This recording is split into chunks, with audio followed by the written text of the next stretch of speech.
November 22న ప్రారంభమయ్యే border Gavaskar trophy తొలి టెస్ట్లో రోహిత్ శర్మ వ్యక్తిగత కారణాలతో దూరంగా ఉండడంతో జస్ప్రీత్ బుమ్రా కెప్టెన్గా వ్యవహరించనున్నాడు. పెర్త్ పిచ్ గుణగణాల దృష్టిలో ఉంచుకొని నితీష్ కుమార్ రెడ్డి 4వ పేసరుగా అరంగేట్రం చేయనున్నట్లు తెలుస్తుంది.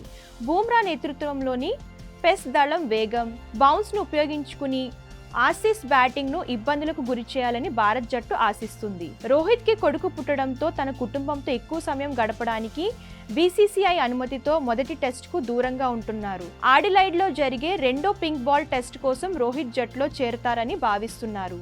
దీంతో వైస్ కెప్టెన్ ప్రస్తుతం జట్టులో అత్యంత అనుభవజ్ఞుడైన ఫాస్ట్ బౌలర్ అయిన బుమ్రా కెప్టెన్సీ బాధ్యతలు చేపడుతున్నట్లు వెల్లడించింది.